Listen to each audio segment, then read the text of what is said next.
Seekor elang terbang ke istana, lalu menjelma menjadi wujud raja. Kepada Ratu Cantik, selama beberapa menit, raja yang sebenarnya mendorong pintu hingga terbuka. Raja palsu itu mengungkapkan penampilan aslinya. Orang ini adalah Zeus, penguasa segala sesuatu. Zeus, raja menghunus pedangnya, tapi aku hanya bisa menyaksikan Zeus berubah menjadi elang dan terbang menjauh. Setelah itu, raja marah. Diperintahkan untuk membunuh ratu yang sedang hamil, dan melemparkan peti matinya ke laut. Zeus tahu dia marah, petir surgawi menyambar raja. Sejak itu, tidak ada seorang pun yang mengetahui keberadaannya. Cara Zeus yang sewenang-wenang ini, menyebabkan perang besar antara dewa dan manusia. Keesokan harinya sebuah perahu nelayan lewat, menemukan peti mati mengambang di laut. Nelayan dengan cepat mengambilnya, buka tutupnya dan lihat, ratu terengah-engah, menggendong bayi yang baru lahir. Nelayan yang jujur, membesarkan anak itu seperti putranya, dan menamainya Perses. 20 tahun berlalu dengan cepat. Perses telah dewasa. Hari itu, seluruh keluarga pergi memancing seperti biasa. Mereka melihat tebing curam tidak jauh dari situ. Patung Zeus yang megah berdiri tegak. Tetapi ketika mereka berpaling kepada para dewa untuk berdoa, ayah di sebelahnya memperhatikan sesuatu yang tidak biasa. Di kaki patung tersebut, ada sekelompok tentara yang merusaknya. Benar saja, suara retakan yang tajam terdengar. Patung raksasa Zeus jatuh ke laut besar. Tindakan ini secara tidak sengaja menyatakan perang terhadap Tuhan. Ketika para prajurit bersorak di tebing, monster bersayap tiba-tiba melompat dari laut.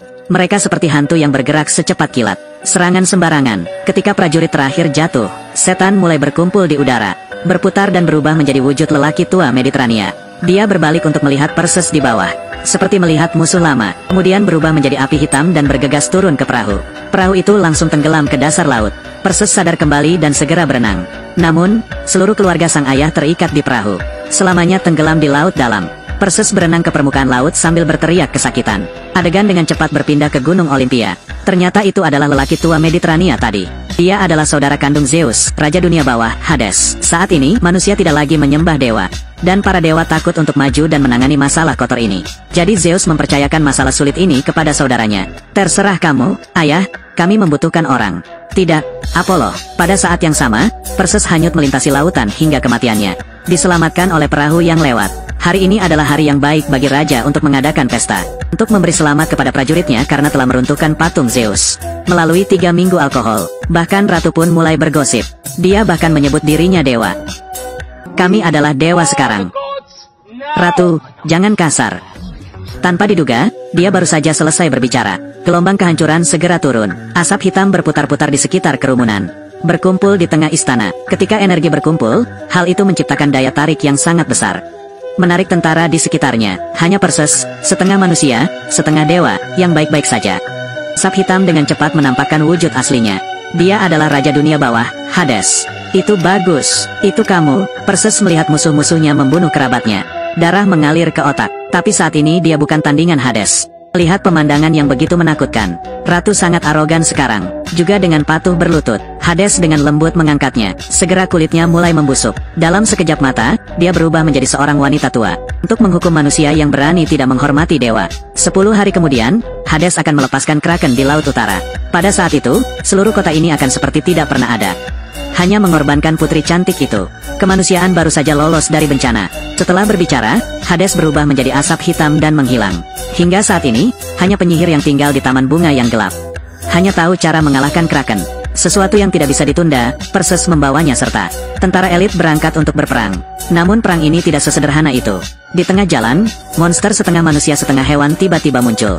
Kekuatan yang sangat besar. Monster itu memanfaatkan kesempatan itu untuk menggigit tangan Perses. Sekalipun seluruh tim bergegas maju, itu bukanlah tandingannya. Ketika monster itu menyambar kepala Perses, rekan satu timnya segera datang dan memotong tangannya. Aku mengerti, bukan berarti aku sama dengan diriku sendiri. Semua orang segera mengikuti. Ketika tiba di kuil yang ditinggalkan, monster itu dikalahkan oleh pasukannya. Tapi ketika darah hitamnya menetes ke pasir, tanah tiba-tiba meledak. Monster itu mengambil kesempatan itu untuk melarikan diri. Kalajengking raksasa muncul. Memang benar sebaiknya hindari kulit melon dan batok kelapa. Semua orang harus bergegas maju. Karena kesenjangan gaya terlalu besar, pasukan terus-menerus mengorbankan nyawa mereka. Melihat Perses hendak disengat ekor beracun, protagonis perempuan berdiri tegak dan melemparkan talinya. Potong ekor beracunnya. Kalajengking berubah untuk menyerang pahlawan wanita. Pada saat bahaya, Perses menggunakan seluruh kekuatannya untuk melemparkannya ke zona aman. Kemudian kalajengking itu menyelam. Setelah beberapa saat hening, Perses menghunus pedangnya, membunuh kalajengking beracun itu. Ketika orang-orang lengah, di kejauhan ada kalajengking yang lebih besar. Saya pikir kali ini tidak ada jalan keluar. Tanpa diduga, ada monster dengan penampakan aneh di lereng gunung. Gunakan sihir jahat untuk mengendalikan hewan-hewan ini. Menjadi alat mobilitas bagi semua orang. Orang-orang kayu yang mengerikan ini sebenarnya adalah roh pohon yang terpesona oleh para dewa. Mereka membantu Perseus, karena mereka mempunyai musuh yang sama. Itu Hades, memiliki alat bergerak yang nyaman. Semua orang segera pergi ke taman bunga yang suram. Dalam suasana suram dan seram, monster yang menarik perhatian muncul. Mereka sangat jelek. Melihat penampilannya, dia mungkin adalah seorang penyihir dunia bawah. Perseus juga tidak main-main. Tanyakan langsung kepada mereka bagaimana cara menghancurkan Kraken. Namun, penyihir yang secara alami kejam itu tiba-tiba menyerang. Beruntung Perseus bereaksi cepat, mencuri satu-satunya mata di tangannya. Penyihir dunia bawah hanya bisa berbicara dengan patuh. Bagaimana cara membunuh Kraken? Ada jalan. Tapi itu hampir mustahil. Benar, mencari monster dunia bawah Medusa. Segala sesuatunya tidak bisa ditunda. Semua orang segera berangkat ke dermaga feri Hoang Tuyen. Roh pohon melemparkan koin emas ke aliran kuning. Koin itu perlahan-lahan tenggelam. Di kejauhan, setitik cahaya mulai terlihat di kabut. Lihat lebih dekat, ada dua rantai panjang yang diikatkan pada dua setan. Sebuah perahu sedang berenang dekat pantai. Rangka yang berdiri di atas perahu adalah penambang jiwa. Anda hanya perlu membayar ongkos feri. Itu akan membawamu ke sisi lain aliran kerajaan. Tapi orang-orang ini normal kecuali mereka sakit jiwa. Jika tidak ada yang menginginkan waktu luang, mereka akan berakhir di tempat yang mengerikan ini. Tentu saja pemeran utama prianya adalah pengecualian. Karena direktur membutuhkanmu untuk datang ke sini dan memenggal kepala Medusa. Perseus dengan cepat memimpin pasukan ke tempat yang gelap. Semua orang menyiapkan kuda-kuda untuk menunggu musuh. Jangan pernah melepaskannya sedetik pun. Bagaimanapun, ini adalah sarang Medusa. Berdasarkan keunggulan medan, Medusa membantu setiap anggotanya. Perseus menjawab, bersiaplah untuk menyerang dengan roh pohon.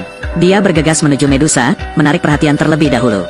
Setelah berlari satu putaran, roh pohon mengambil kesempatan itu untuk menebas. Sayangnya kali ini saya hanya bisa memotong beberapa helai rambut. Medusa dengan marah menggunakan ekornya untuk mengikat roh pohon itu. Gunakan sihir membatu. Medusa tampak bingung dan masih tidak tahu. Roh pohon tidak memiliki jiwa. Bagaimana aku bisa berubah menjadi batu? Roh pohon itu tidak segan-segan meledakkan dirinya sendiri. Memungkinkan Perseus memanfaatkan kesempatan menyerang. Di luar dugaan, darah Medusa juga kental. Tidak ada masalah sama sekali. Melihat Medusa semakin dekat dengan Perseus, anggota terakhir mengeluarkan sepasang pisau. Potong batu jatuh yang mengenai ekor Medusa. Gunakan hidup Anda untuk mendapatkan waktu yang berharga. Perseus mengambil kesempatan itu untuk melihat pantulan di perisai. Temukan sudutnya, berbalik dan tebas sekali. Potong kepala Medusa. Tapi aku tidak percaya itu. Ketika Perseus keluar dari area gelap, monster setengah manusia tiba-tiba muncul dan membunuh sang pahlawan wanita. Perseus dengan marah mengambil pedang yang diberikan Zeus kepadanya. Menabrak monster itu. Ternyata itu adalah raja yang telah hilang selama 20 tahun. Jangan bergabung dengan mereka. Setelah pahlawan wanita itu meninggal, Perseus mengangkat pedang suci dan kepala Medusa, naik kuda dan terbang ke Argos. Ketika sang putri cantik hendak ditelan Kraken, Perseus mengeluarkan kepala Medusa. Sekilas, monster besar itu juga berubah menjadi batu. Baru saja selesai berurusan dengan Kraken, Hades muncul lagi. Dia juga raja yang menguasai dunia bawah. Hahaha, saya Tuhan. Saya tidak akan pernah mati. Hanya melihat Perseus menghunus pedang suci, menurunkan petir dari langit, kemudian ditransmisikan ke Hades. Kirim dia kembali ke neraka. Perseus kemudian melompat ke laut untuk menyelamatkan sang putri. Itulah akhir filmnya. Dia tidak pernah bersama sang putri, tapi berdasarkan ayah dewa Zeus, melakukan sambaran petir, menghidupkan kembali pahlawan wanita tersebut. Dari itu, dua orang satu kuda, menjalani kehidupan yang bahagia. Penonton di depan layar, apakah kamu masih kesepian tahun ini?